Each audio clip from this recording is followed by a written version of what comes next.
네, 우리 말씀 보시겠습니다. 오늘 은혜 받으실 기록된 하나님의 말씀은 사무엘하 12장 1절에서 13절까지 보겠습니다. 구약성서 478페이지에 있습니다. 우리 저하고 여러분이 한 절씩 교독하도록 하겠습니다. 네, 제가 먼저 1절 봉독합니다. 여호와께서 나단을 다윗에게 보내시니 그가 다윗에게 가서 그에게 이르되 한 성읍에 두 사람이 있는데 한 사람은 부하고 한 사람은 가난하니 그 부한 사람은 양과 소가 심히 많으나 가난한 사람은 아무것도 없고 자기가 사서 기르는 작은 암양 새끼 한 마리뿐이라. 그 암양 새끼는 그와 그의 자식과 함께 자라며 그가 먹는 것을 먹으며 그의 잔으로 마시며 그의 품에 누움으로 그에게는 딸처럼 되었거늘. 어떤 행인이 그 부자에게 오매 부자가 자기에게 온 행인을 위하여 자기의 양과 소를 아껴 잡지 아니하고 가난한 사람의 양 새끼를 빼앗아다가 자기에게 온 사람을 위하여 잡았나이다 하니 다윗이 그 사람으로 말미암아 노하여 나단에게 이르되 여호와의 살아계심을 두고 맹세하노니 이 일을 행한 그 사람은 마땅히 죽을 자라. 그가 불쌍히 여기지 아니하고 이런 일을 행하였으니 그 양 새끼를 네 배나 갚아 주어야 하리라 한지라. 나단이 다윗에게 이르되 당신이 그 사람이라. 이스라엘의 하나님 여호와께서 이와 같이 이르시기를 내가 너를 이스라엘 왕으로 기름 붓기 위하여 너를 사울의 손에서 구원하고 내 주인의 집을 내게 주고 내 주인의 아내들을 내 품에 두고 이스라엘과 유다 족속을 내게 맡겼느니라. 만일 그것이 부족하였을 것 같으면 내가 네게 이것저것을 더 주었으리라. 그러한데 어찌하여 내가 여호와의 말씀을 업신여기고 나 보기에 악을 행하였느냐. 내가 칼로 햇사람 우리아를 치되 암몬 자손의 칼로 죽이고 그의 아내를 빼앗아 내 아내로 삼았도다. 이제 내가 나를 업신여기고 햇사람 우리아의 아내를 빼앗아 내 아내로 삼았은즉 칼이 내 집에서 영원토록 떠나지 아니하리라 하셨고 여호와께서 또 이와 같이 이르시기를 보라 내가 너와 내 집에 재앙을 일으키고 내가 내 눈앞에서 내 아내를 빼앗아 내 이웃들에게 주리니 그 사람들이 내 아내들과 더불어 백주에 동침하리라.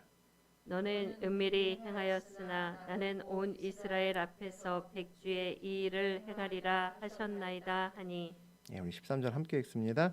다윗이 나단에게 이르되 내가 여호와께 죄를 범하였노라 하매 나단이 다윗에게 말하되 여호와께서도 당신의 죄를 사하셨나니 당신이 죽지 아니하려니와. 하나님 말씀입니다. 아멘.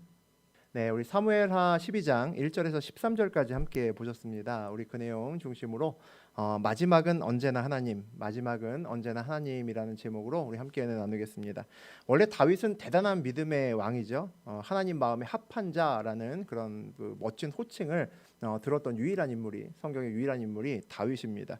그런데 요 몇 주 우리가 나누는 다윗은 전혀 다른 사람 같죠. 우리 사랑과 전쟁에 나오는 그 주인공보다 더 심한 막장 드라마의 주인공으로 우리가 다윗을 계속 만나고 있습니다.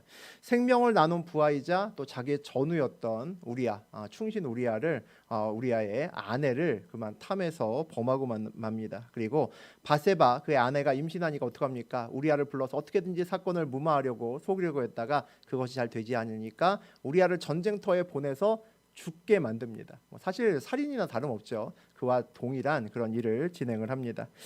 우리가 그걸 보면서 어떻게 사람이 이런 짓을 할까? 라는 생각이 들 정도로 이 다윗이 도대체 어떻게 이런 짓을 할까 할 정도로 다윗이 어마어마한 일을 계속 저지릅니다.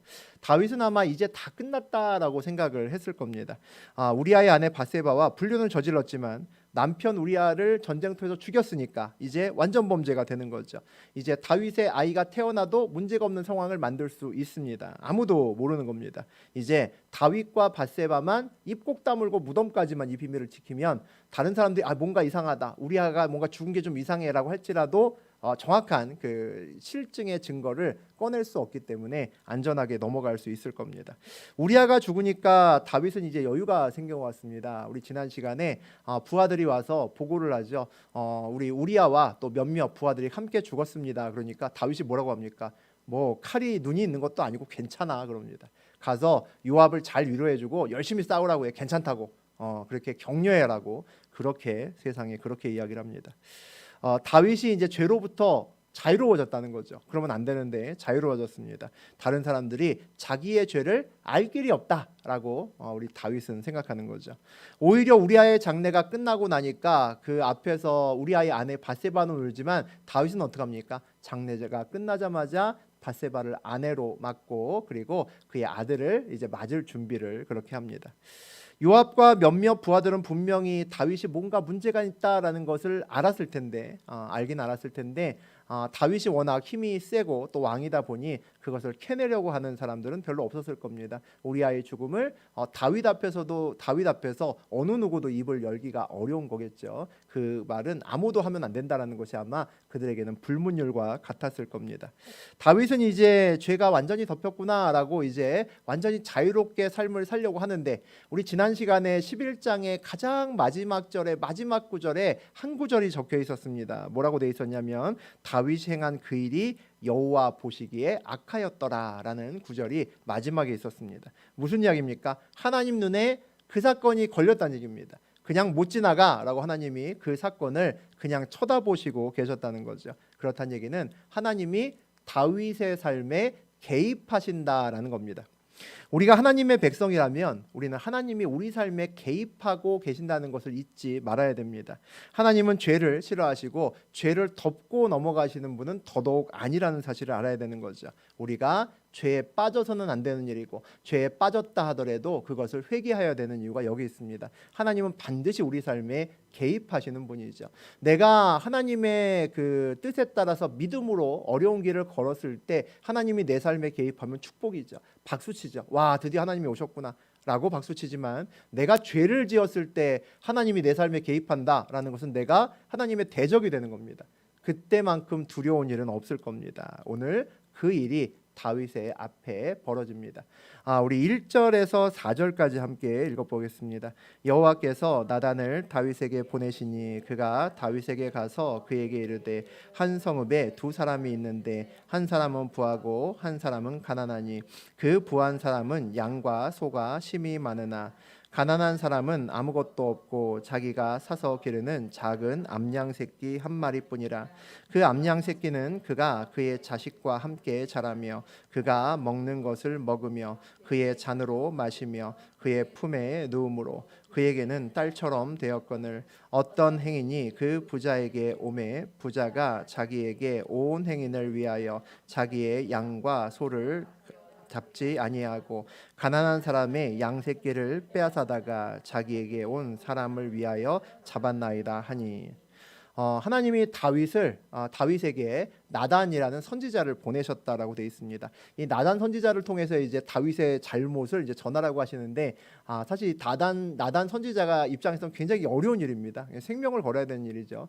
나단 선지자는 이 나라의 녹을 먹는, 그러니까 나라의 월급을 받는 그 선지자였습니다. 그런 영적인 어떤 지도자였죠. 그러니까 다윗 옆에서 다윗의 여러 가지 영적인 것들을 도와주고 또 그것을 또 상담해주고 그런 역할을 했던 사람이었습니다. 그러니까 공무원이 대통령한테 가서 바로 막 너 잘못했어 이런 말을 하면 자기 목이 달아날 각오를 갖고 해야 되는 거겠죠. 근데 왕은 뭐 오늘날의 대통령하고는 비교도 안 될 겁니다. 정말 잘못했다가는 자기 집안이 몰살당할 수도 있는데 하나님이 하라 그러면 해야 되는 거죠. 그 나단 선지자가 오늘 그 사명을 감당하기 위해서 하나님 그 다윗 앞에 섰습니다. 하나님의 길을 따라간다는 것은 참 쉬운 일이 아닙니다.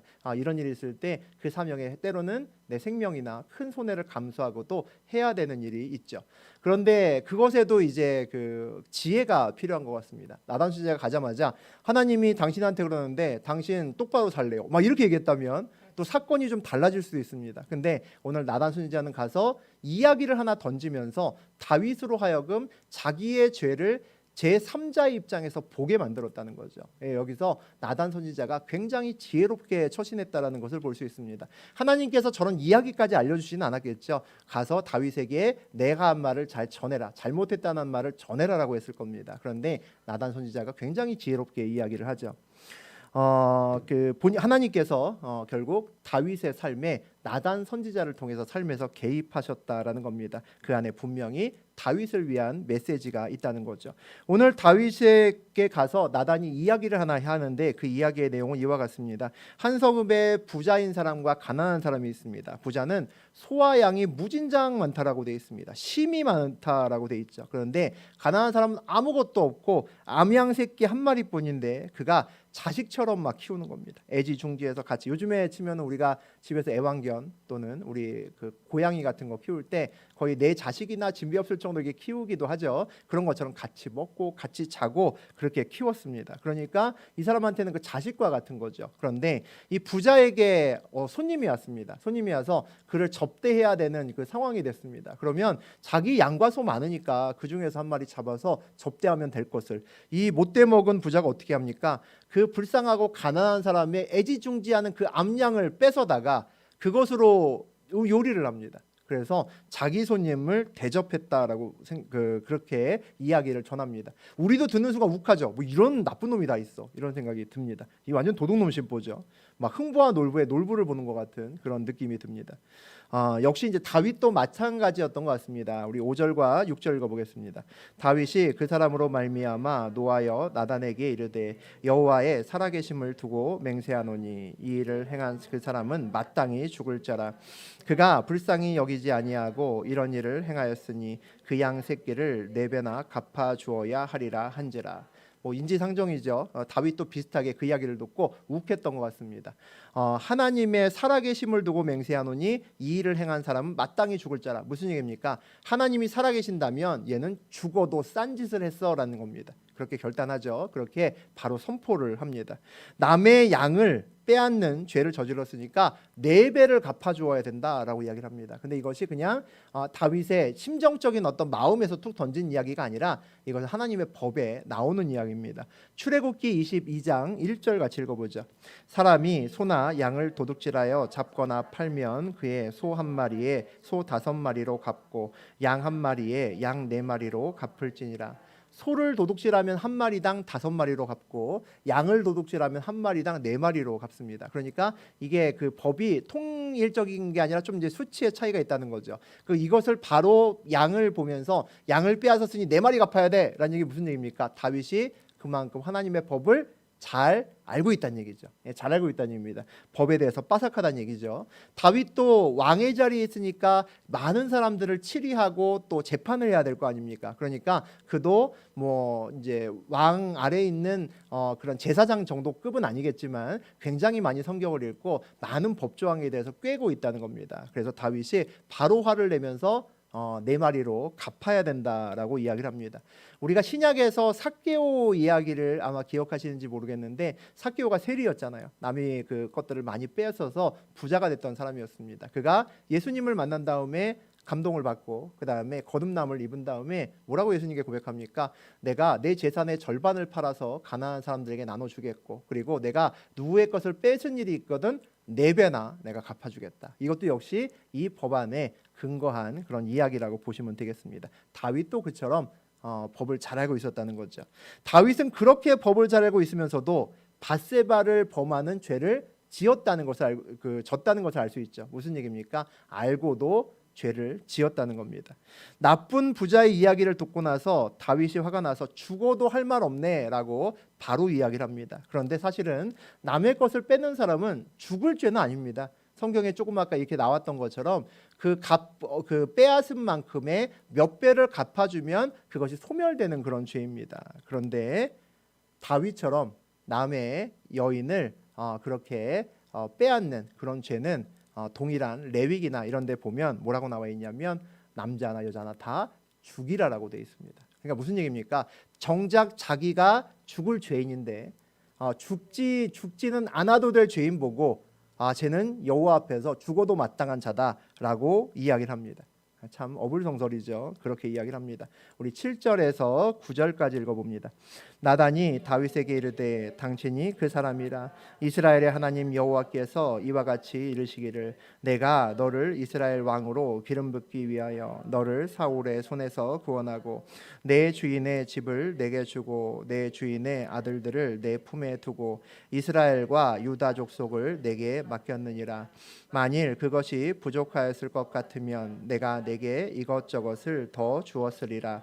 그리한데 어찌하여 내가 여호와의 말씀을 나 보기에 악을 행하였느냐.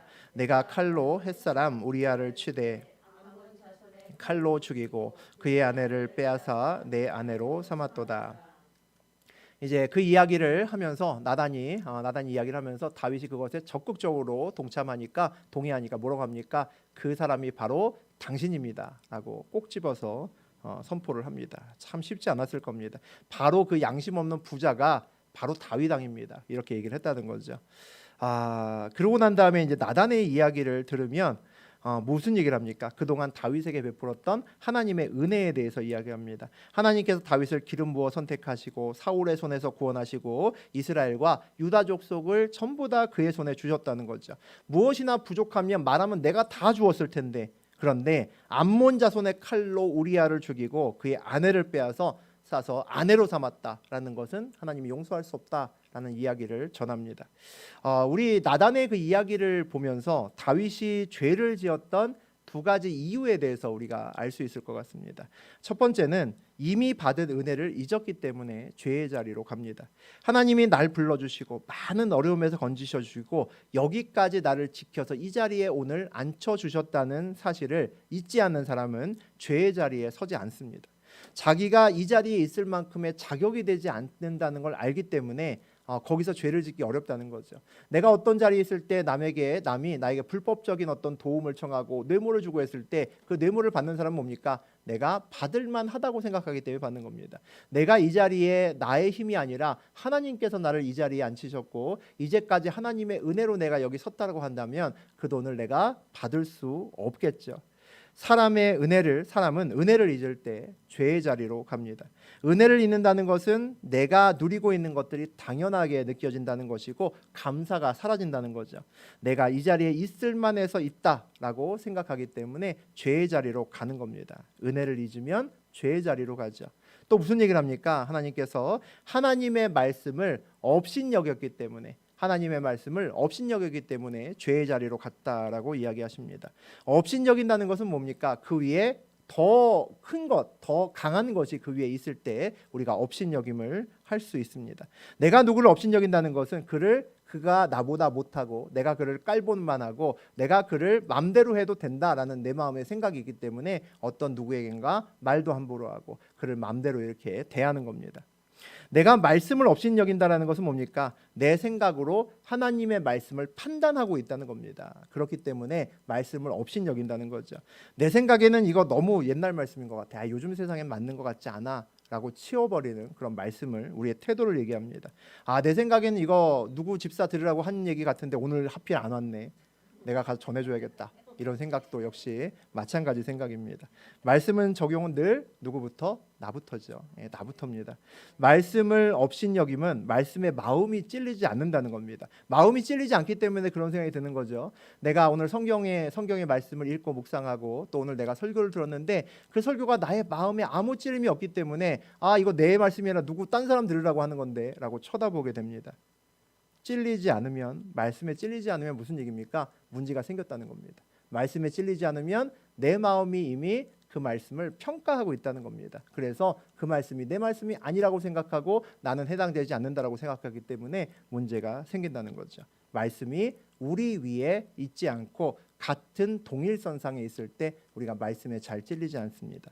아무리 믿음 좋은 사람이더라도 오늘 다윗처럼 은혜의 자리를 떠나고 말씀에 찔리지 않으면 내가 하나님이 하지 말라는 말씀을 알면서도 저지릅니다. 방법이 있을 거라고 생각하기 때문에 저지르겠죠. 어쨌든 그 말씀에 찔리지 않으면 그 말씀을 무시하는 거고 무시하면 죄를 짓습니다. 우리가 매일같이 말씀으로 삶을 점검하고 살아가는 이유가 되어야겠습니다. 우리 10절과 11절 보겠습니다.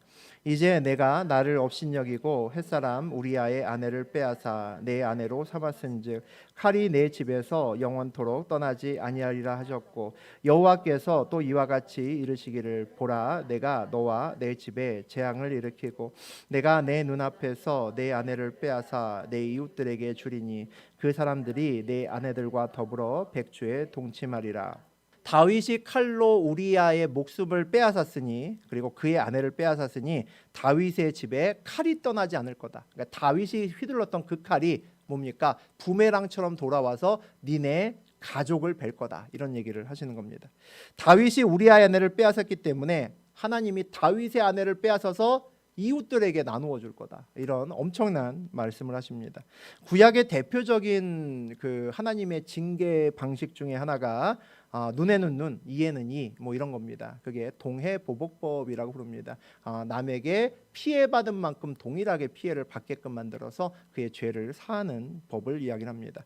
실제로 이 일이 있은 후에 다윗의 일이 있은 후에 사무엘하 이제 우리 나머지 부분 계속 나눌 거죠. 그 다음에 열왕기로 넘어가게 되면 다윗의 가족 중에서 아들 4명이 죽습니다. 오늘 함께 읽은 이 본문 다음에 바로 다음 본문, 우리 다음 시간에 읽을 본문에 보게 되면 밧세바와 다윗 사이에 불륜의 그 씨앗 있죠. 그게 이제 그 아이가 태어나는데 태어나자마자 큰 병에 걸립니다. 큰 병에 걸려서 그 아이가 병에 앓다가 죽습니다. 한 아이가 죽죠. 또 사무엘하 13장에 가게 되면 배다른 자녀였던 성적인 어떤 문제, 우리 그 딸 하나가 간음 당하는 그 문제가 생겨서 강간당하는 문제가 생겨서 압살롬이라는 아들이 암논이라는 아들을 죽입니다. 그래서 두 번째 아들 암논이 또 죽는 두 번째 아들이 되죠. 그리고 우리가 많이 알고 있듯이 압살롬이 반역을 일으킵니다. 이 반역한 압살롬이 나중에 요압의 손에 또 죽습니다. 세 번째 아들 또 압살롬도 죽죠. 마지막에 이제 솔로몬이 왕이 되는데 솔로몬이 왕이 된 다음에 어떤 정치적인 여러 가지 문제 때문에 왕위를 다퉜던 아도니아를 또 죽입니다. 그래서 다윗이 죽고 나서 살아있는 동안 포함해서 4명의 아들들이 죽습니다. 참 부모 입장에서는 참 쉽지 않은 괴로운 일들이 벌어지죠. 다윗이 가난한 자의 양을 빼앗은 부자에게 죽어도 싼 놈이라고 이야기를 하면서 뭐라고 했습니까? 4배로 갚으라 그랬죠. 근데 다윗이 결국 4명의 아들을 잃습니다. 자기 말대로 어찌 보면 되었다라고도 볼 수 있겠죠. 그리고 사무엘하 16장에 보게 되면 압살롬이 반역을 일으킨 다음에 백주 데낫에 다윗의 후궁들과 관계를 맺습니다. 그러니까 백주에 네 아내들이 동침하리라고 하는 것도 역시 역사적으로 이루어진다는 거죠. 우리 12절과 13절 보겠습니다. 너는 은밀히 행하였으나 나는 온 이스라엘 앞에서 백주에 이 일을 행하리라 하셨나이다 하니 다윗이 나단에게 이르되 내가 여호와께 죄를 범하였노라 하매 나단이 다윗에게 말하되 여호와께서도 당신의 죄를 사하셨나니 당신이 죽지 아니하려니와. 하나님께서는 다윗이 은밀하게 죄를 짓고 또 은밀하게 그 죄를 덮으셨는데 하나님은 다윗의 죄를 드러나게 하시고 또 다윗에게 그 대가를 만천하에 그렇게 대가를 지게 그렇게 만들어 놓으시겠다라고 이야기를 합니다. 그러니까 다윗이 회개를 하죠. 하나님 제가 잘못했습니다라고 이야기를 합니다. 그때 나단이 이야기를 합니다. 하나님께서 당신의 죄를 사하셨습니다라고 이야기를 하죠. 하나님은 늘 자신의 죄를 진심으로 사과하고 진심으로 돌이키려는 사람을 한 번도 밀어내신 적은 없습니다. 역사적으로 항상 그 죄를 진심으로 고백하고 하나님께 눈물을 흘리는 자들은 항상 받아주셨습니다. 오늘 다윗도 받아주시죠. 그런데 우리가 오늘 다윗의 를 용서하는 이 하나님의 용서에 대해서 조금 더 살펴보면 좀 독특한 것이 있습니다. 우리가 알고 있는 일반적인 용서하고는 좀 다르다는 거죠. 용서하셨는데 아까 말씀드렸듯이 다윗은 앞으로 4명의 아들을 잃을 겁니다. 그리고 그의 아내들이 백주 데낫에 엄청난 모욕을 또 당할 겁니다. 수치를 당하게 될 겁니다. 이걸 보면 그런 생각이 드는 거죠. 나단이 하나님이 용서했다고 하는데 뭘 용서한 거지? 라는 생각이 듭니까? 죄값 다 치른 것 같은 거죠. 무슨 뭘 용서하겠다는 거지? 라는 생각이 듭니다. 우리는 용서했다고 하면 하나님과 나만 알고 다시는 죄 짓지 말아라 하나님이 속삭여주면 우리도 살짝 속마음으로 하나님 제가 다시는 죄 안 짓게 하고 넘어가는 그것을 우리가 용서라고 생각을 합니다.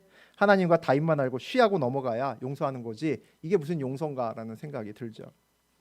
그 궁금증에 대한 실마리는 우리 책에 이 성경책에 나와 있지 않지만 저하고 여러분의 그 삶을 돌아보시면 아마 거기에 실마리가 있을 것 같습니다.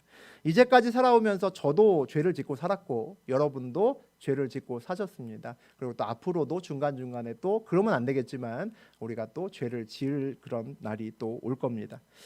다윗과 같은 큰 죄 비슷한 것을 지었던 분도 있을 수 있고 또 그와 같은 죄까지는 아니더라도 또 여러 가지 크고 작은 죄를 지었던 사람이 역시 우리도 그에 자유롭지는 않습니다.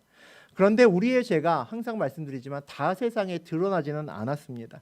더 많은 경우에 죄가 덮였던 적이 더 많다라는 생각이 사실 듭니다. 저도 그러니까 아마 여러분도 비슷하실 겁니다.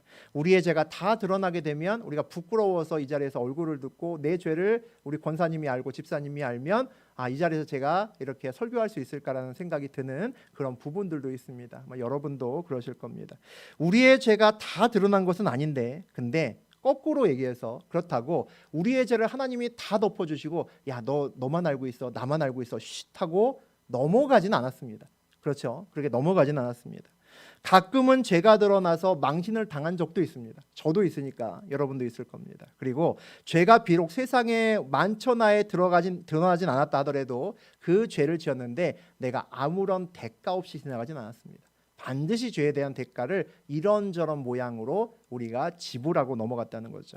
하나님은 우리에게 용서를 주시지만 그 죄에 대한 대가를 다 덮고 아무것도 아닌 것처럼 죄 짓지 않은 것처럼 넘어가게 만드시는 경우는 제가 생각했을 때는 없는 것 같습니다. 반드시 그 죄에 합당한 여러 가지 다른 모양으로 그의 대가를 치르고 넘어가게 만드십니다. 하나님이 다윗에게 네가 우리의 한 명을 죽었으니까 내가 네 아들 4명 생명 데려갈게 이랬던 것은 저는 아니라고 생각합니다. 네가 우리의 아내 취했으니까 네 아내들에게 내가 그 이상으로 내가 심한 모욕을 줄 거야. 이런 하나님은 아니시라는 거죠. 근데 다윗이 남의 여인을 취하고 충신 우리아를 죽였잖아요. 그 죄에 대한 영향력이 그냥 덮는다고 덮어질 수 있을까라는 거죠. 그게 아무도 모를 수 있는 죄도 아니고 그것이 어느 편에 있는 거 드러날 텐데 그것을 아는 사람들이 과연 그 영향력에서 자유로울 수 있느냐는 겁니다. 그의 아들과 딸들이 자유로울 수 없을 거고 그의 여태까지 다윗에게 생명을 우리아처럼 바쳤던 사람들이 여전히 앞으로 동일하게 생명을 바치면서 다윗과 나가기는 어려울 수 있었을 겁니다. 그 죄에 대한 영향은 모두 다윗이 그의 죄의 대가로 짊어져야 되는 것들이죠. 하나님은 다윗의 죄를 사하셨다고 하셨습니다. 그런데 이 사하셨다는 것이 다윗의 죄는 용서하셨다는 거지만 죄에 대한 대가는 역시 치르지 않도록 하시겠다는 것은 아니라는 것을 알아야 됩니다. 하나님께서는 우리의 삶에서 우리의 죄에 대한 영향력까지 그냥 덮고 넘어가시는 분은 아니십니다. 이 다윗의 죄는 그의 자녀와 여러 가지 영향을 주었다는 거죠. 그런데 앞으로 다윗이 그의 죄값을 치름에도 불구하고 하나님은 여전히 용서하신다라고 이야기를 합니다. 그게 무슨 얘기일까요? 용서하신다는 것은 죄가 있어도 하나님과의 관계가 끊어지지 않는다라는 거죠. 죄인이어도 하나님의 은혜 가운데 세워놓으시겠다는 겁니다. 하나님과 죄하고는 진짜 상극이죠. 하나님은 죄 앞에서 서실 수 없는 분입니다. 반대죠. 죄가 하나님 앞에 설 수 없는 겁니다. 그러니까 우리가 죄를 지으면 하나님 앞에 갈 수가 없습니다. 우리 며칠 전에 새벽 예배 때 나눴던 말씀처럼 그래서 물두멍이라는 것이 있습니다. 예수 그리스도가 우리의 물두멍이고 우리는 죄를 씻어야 하나님 앞에 갈 수가 있습니다. 하나님이 죄인이어도 하나님의 은혜 가운데 세우시겠다는 것이 용서라고 보시면 됩니다. 다윗이 엄청난 진짜 오늘날에도 이렇게 죄를 지으면 대통령 하겠습니까? 바로 탄핵이죠. 그럼에도 불구하고 왕의 자리에 그냥 지켜주셨습니다. 그리고 그 하나님의 은혜 가운데 죄인임에도 불구하고 하나님이 그 죄를 보지 않으시고 그 자리에 그냥 세워놓으셨다는 거죠. 그게 하나님의 용서라는 겁니다. 오늘 또 하나 특이한 점이 뭐냐면 우리 10절과 13절에 보면 이런 얘기가 나옵니다. 이제 내가 나를 업신여기고 하나님이 말씀하시는 거죠. 네가 나를 업신여겼다. 네가 나한테 죄를 지었다라는 이야기고 13절에 보니까 다윗이 나단에게 이르되 내가 여호와께 죄를 범하였노라 이렇게 얘기를 합니다. 잘 보면 하나님께서는 다윗에게 네가 나한테 죄를 지었구나라고 얘기를 하시고 다윗도 여호와께 죄를 제가 지었습니다라고 이야기를 합니다. 근데 사실 다윗은 누구한테 죄 지었습니까? 우리아한테 죄 지었죠. 그리고 바세바한테도 죄 지었습니다. 바세바를 강제로 겁탈을 한 거나 다름없잖아요. 물론 오늘 다윗이 우리아에게 죄를 지은 것이 아닙니다라고 말하진 않습니다. 물론 우리아에게 큰 죄를 지었다고 생각을 할 겁니다. 오늘 우리가 나단과 다윗의 이야기를 보고 느껴야 되는 굉장히 중요한 것이 여기에 있습니다. 우리아에 대한 다윗의 죄에 대해서 오늘 시작을 합니다. 처음에 나단이 이야기를 할 때 부자와 가난한 사람을 비유로 해서 그의 암양을 뺏었다는 것은 뭡니까? 그 가난한 사람이 누구죠? 우리아입니다. 그 암양은 누구죠? 밧세바입니다. 그런데 너는 굉장히 많은 돈도 갖고 있고 엄청나게 부자고 아내도 엄청나게 많으면서 세상에 남의 아내를 뺐냐? 하나밖에 없는, 이 얘기를 하는 겁니다. 그렇게 빗대어서 얘기를 한 거죠. 그러니까 다윗이 우리아한테 죄를 지었다라는 말로 시작을 했습니다. 그런데 둘 사이의 말이 끝은 어떻게 끝납니까? 하나님의 심판의 이야기로 끝이 납니다. 사람 사이의 관계에 대해서 이야기를 시작했는데 하나님과 다윗에 대한 이야기로 그들의 대화가 마무리되는 것을 볼 수 있습니다. 이것이 굉장히 중요한 시각이라는 거죠. 우리가 살아가다가 누구에게인가 잘못할 수 있습니다. 물론 잘못한 사람에게 당연히 사죄를 하고 그에게 또 우리가 그에 대한 대가를 또 지불을 해야 될 겁니다. 그런데 우리는 그 잘못한 죄가 하나님과 나 사이의 관계에 문제를 일으킨다라는 것을 잊으면 안 됩니다. 우리는 세상에서 어떤 일을 했을 때 그것으로 끝나는 것이 아니라 항상 하나님과의 관계 속에서 그것을 다시 한번 바라봐야 되는 그런 사람들입니다. 세상 사람들은 어떤 일을 이렇게 한 다음에 잘했건 못했건 그 일을 나중에 복귀하면서 평가합니다. 아, 내가 그때 이렇게 결정을 했어야 되는데 이렇게 했기 때문에 문제가 생겼구나. 다음에는 이런 일이 있으면 내가 이렇게 해야지. 그런 것들을 기록해 놓기도 하고 반성하기도 하고 또 스스로 평가하기도 하고 그렇게 살아갑니다. 우리는 모든 일을, 세상의 모든 일을 세상의 일로 시작했다 하더라도 마지막은 반드시 하나님 앞에 서야 됩니다. 하나님과 함께 그 문제를 풀어야 된다는 거죠. 우리가 그런 얘기 자주 하죠. 우리의 삶의 목적은 하나님이다라고 이야기를 많이 합니다. 삶의 목적이 하나님이라는 것이 뭡니까? 오늘 나의 하루의 삶과 내가 오늘 겪었던 어떤 사건이 나의 목적과 어떤 관계에 있는가를 봐야 된다는 거죠. 하나님과 어떤 관계에 있는지를 봐야 된다는 겁니다. 내가 오늘 어떤 사건에 내가 어떻게 대처를 했는데 이것이 하나님이라는 목적에 내가 온전히 가고 있는 것인가를 하나님께 물어봐야 됩니다. 나와 하나님의 관계에 이 사건이 어떤 영향이 있는 것인지 우리는 다른 각도에서 그 사건을 봐야 된다는 거죠. 사실 하나님께 온전히 설 수 있어야 사람 앞에 온전히 설 수 있다고 저는 생각합니다. 우리가 사실 누구한테 마음을 다해서 이렇게 사과하는 게 얼마나 어렵습니까? 여러분은 몇 번이나 있었는지 모르겠습니다. 잘못도 여러 번 지었고 사실은 이제 죄를 지은 적도 있는데 그것 때문에 피해를 받은 사람에게 정말 마음을 다해서 사죄한 적이 몇 번이나 있을까? 아마 생각보다 별로 없을 겁니다. 대부분은 내가 지은 죄의 개수보다는 훨씬 더 적을 겁니다. 대부분의 사람은 어쩔 수 없는 상황에서도 잘하지 않습니다. 그렇게 사과하는 것이 내 앞으로의 내 삶의 평판이나 다른 것에 도움이 될 때는 그렇게 할지 몰라도 그렇게 하지 않습니다. 내 속으로는 저 사람한테 진짜 미안해. 근데 그 사람한테 사과하지 못하고 넘어가는 경우가 대부분입니다. 그런데 그리스도인은 하나님 앞에 온전히 서야 되기 때문에 그 내가 죄를 지은 사람 앞에서도 온전히 서고 그 앞에서 우리가 죄를 시인하고 또 용서를 구할 수 있습니다. 사울도 죄를 많이 지었잖아요. 우리 다윗 앞에 있는 왕이죠. 또 다윗도 보니까 죄를 많이 지었습니다. 그런데 사울은 하나님하고 끊어졌죠. 다윗은 안 끊어졌습니다. 그런데 우리가 죄의 내용을 보니까 하나님 입장에서 보면 하나님 말을 어겼다라는 측면에서 사울의 죄가 더 클 수도 있다라고 우리가 생각할 수도 있지만 우리가 직관적으로 보면 다윗의 이 죄만큼은 사울도 짓지 않는 죄였습니다. 저는 어마어마한 죄를 지었다는 거죠.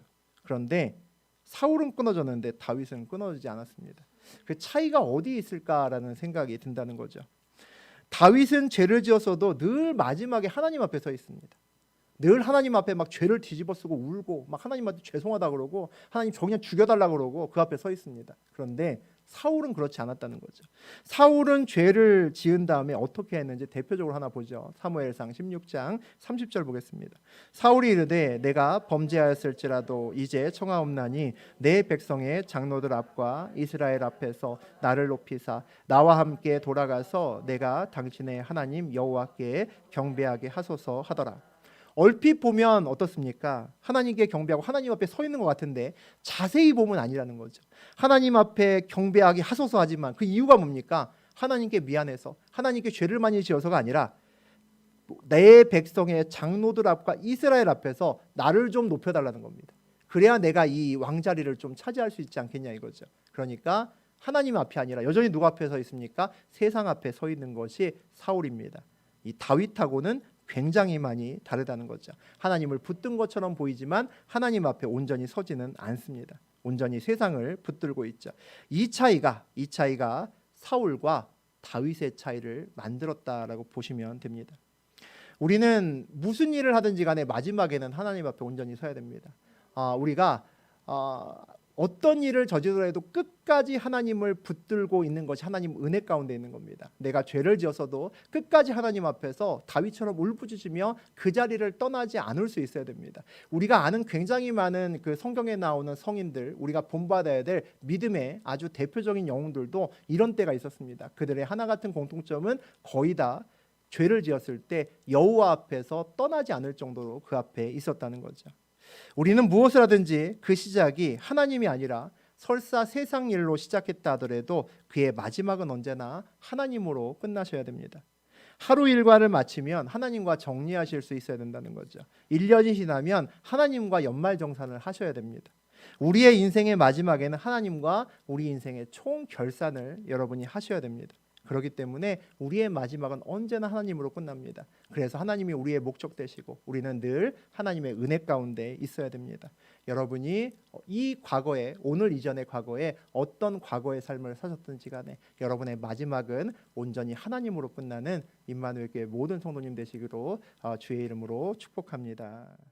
네, 우리